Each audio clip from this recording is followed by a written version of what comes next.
my dear students. Welcome to our science class. Our today's topic is about low and high biodiversity. Before I discuss the lesson, let's watch for a while a short video clip.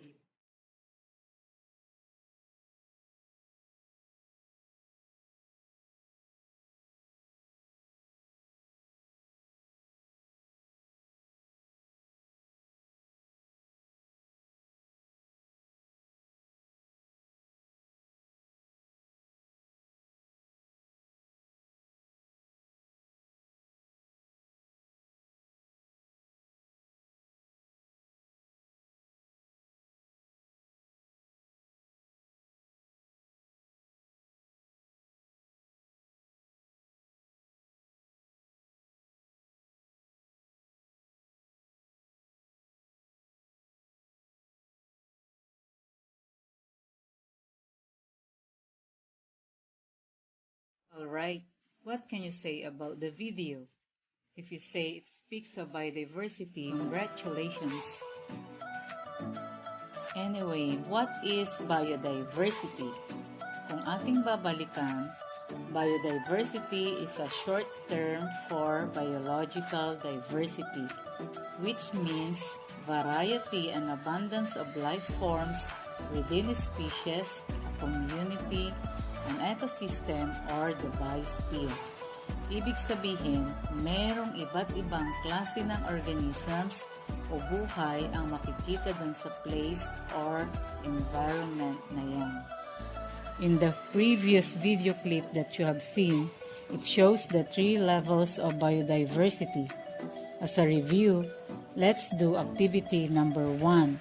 You are going to unscramble the letters of the word that describes the level of biodiversity as shown in the picture. I'm going to give you 5 seconds to think and then give me your answer. For number 1, it refers to the species richness or the number of different species found in a particular area.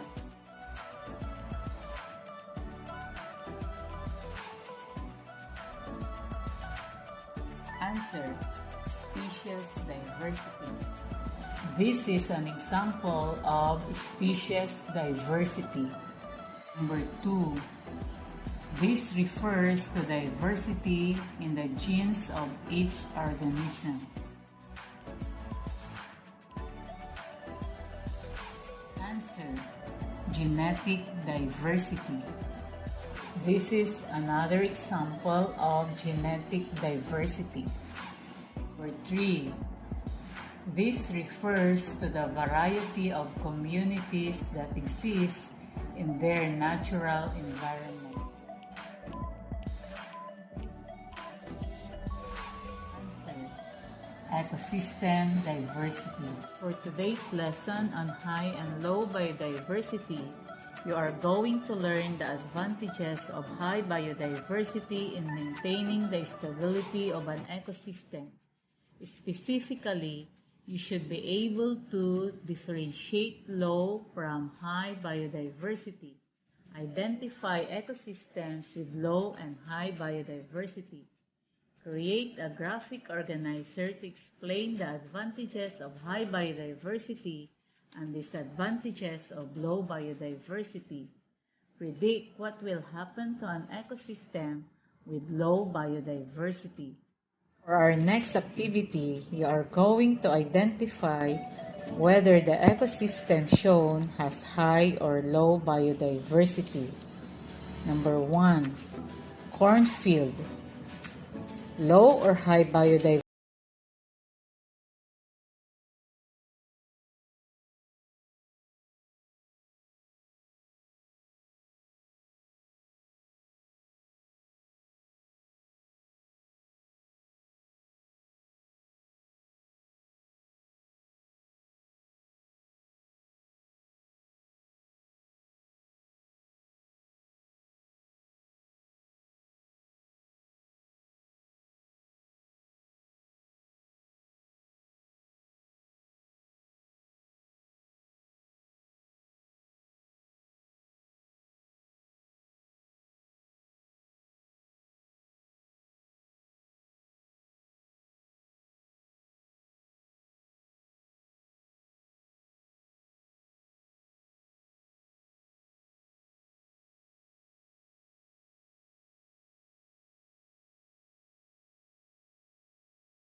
types of organisms and species inhabit in this area. Maraming iba't ibang klaseng hayop, insects o halaman ang naninirahan dito, na kung saan ang lugar na ito ay kayang suportahan ang pangangailangan ng mga organisms dito. Dahil maraming pagpipili ang makakain ang bawat isa, kaya hindi basta mauubos ang lahi o uri ng mga organisms. Mainam din ang klima at temperatura sa lugar na ito kaya naayon na mabuhay ang mga organisms dito. Pag sinabi namang low biodiversity, there are fewer kind of species living in this area. Kakaunti lang ang pwedeng manirahan dito. Piling-pili lang ayon sa adaptation ng mga organisms na andito. Kung sa desert has low biodiversity because there are far fewer species supported by extreme climate due to high temperature, low rainfall, and lack of available water. Sa cornfield at dragon fruit plantation naman, masasabing they have low biodiversity kasi there are few kinds of plants only allowed to grow in this area. Yung mga useful organisms lang ang piling tumira dito at inaalis ang mga unwanted organisms. For activity number 3, you are going to describe two ecosystems, the rainforest ecosystem and banana plantation ecosystem. For the first picture, you are going to describe why rainforest is considered as high biodiversity ecosystem. There are two questions that will guide you. Number 1. What biotic components are present in this ecosystem? Number 2. Describe some relationships and interactions that occur among these biotic components. Next, for banana plantation as low biodiversity ecosystem, you are going to answer these two guide questions. Question number 1. What will happen if a pest will attack banana plants? Number 2. What will happen if a strong typhoon comes and heavy flooding occurs? You are given 2 minutes to give your answer.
reactions that occur among these biotic components?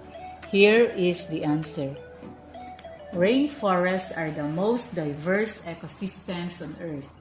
It serves as a home to many different kinds of living things, such as wild plants like ferns, orchids, vines, and different kinds of animals like insects, birds, reptiles, mammals, and others. Competition among organisms is less, as there are more choices for food, more shelter and water available to organisms. The risk of damage from pests is minimized as different pests feed on different plants. As for banana plantation as a low biodiversity ecosystem, banana plantation is an example of an ecosystem with low biodiversity because it has a few number of species.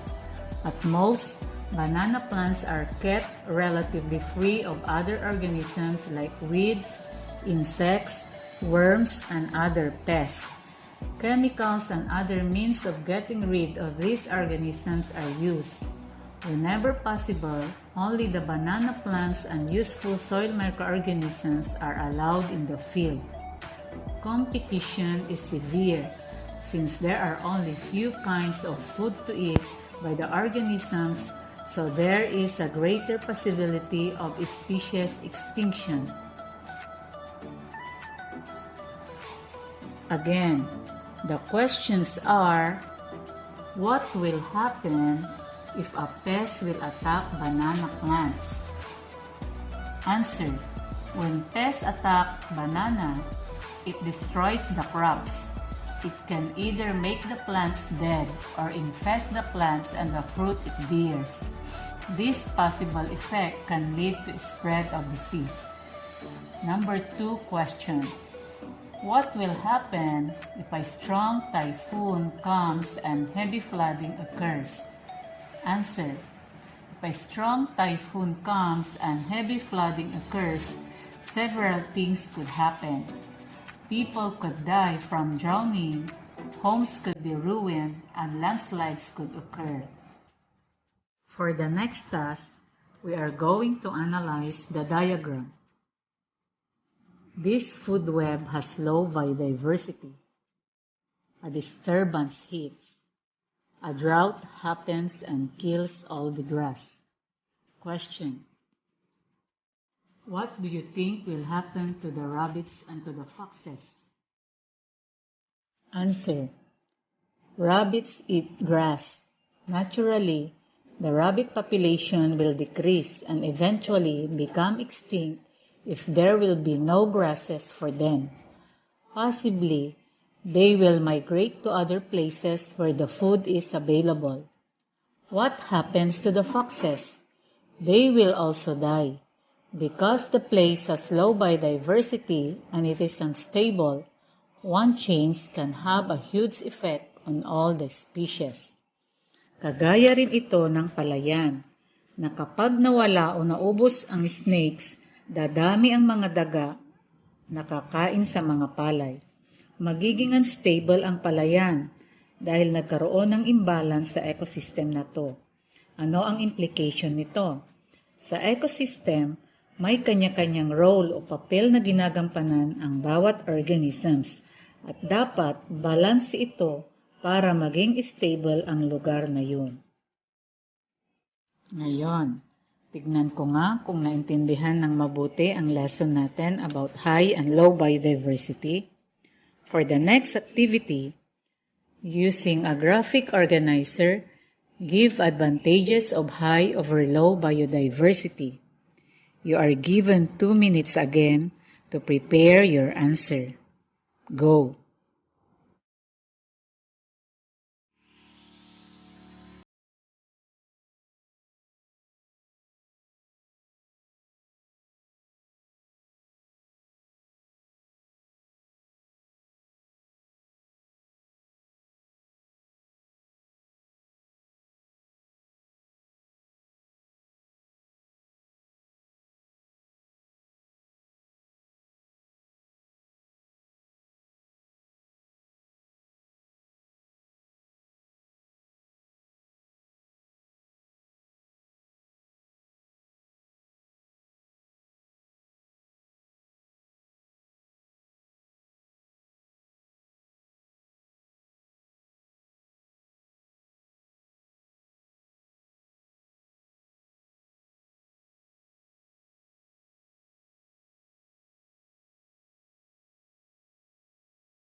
Now, let us discuss the advantages and disadvantages of high and low biodiversity.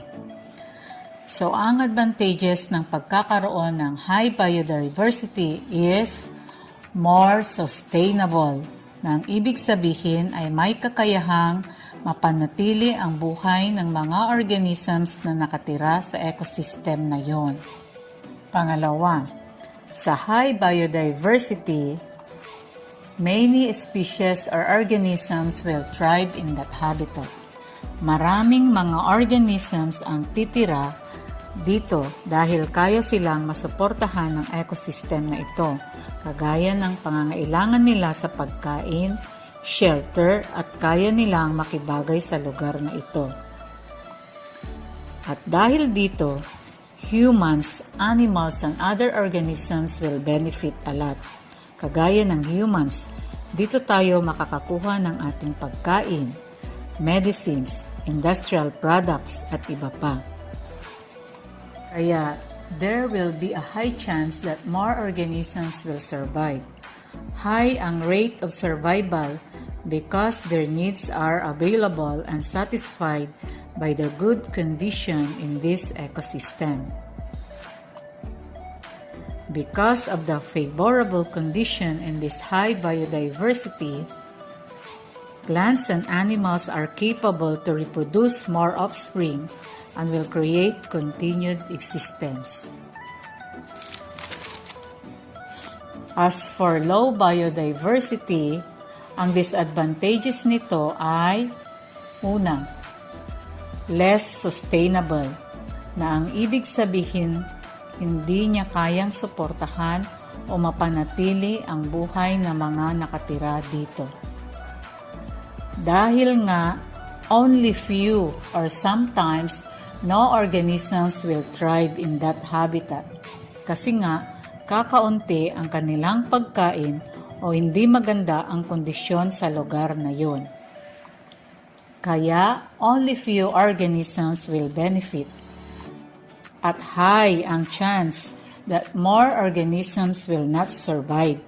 Mataas ang chance na maraming mamamatay kasi limited ang supply ng kanilang food at maaring di sila maka-adapt sa kondisyon ng lugar na yon at di sila makakapag-reproduce o makakapagparami. Kaya this will create an imbalance in the ecosystem. Imbalance dahil kapag ang organism na yan ay mawawala, mamamatay din yung organism na dumidepende sa kanya. Yung role na ginagampanan ng isang organism sa ecosystem ay napakahalaga. Here is a challenge for you to do as your last activity. Philippines as a mega-diverse country is also one of the world's biodiversity hotspots. In this task, you are going to identify the threats endangering our Philippine biodiversity by matching the pictures with its appropriate identity. Let's now check your answers. Ito ay ilan lamang sa mga threats ng biodiversity loss sa Pilipinas. First picture, climate change. Second picture, pollution. Third picture, disease. Fourth picture, deforestation. Are your answers the same with me? If you say yes, then you are very good. Congratulations, my dear students. Thank you for joining me in this video lesson. At mabuhay tayong lahat in spite of this pandemic. Stay safe, everyone.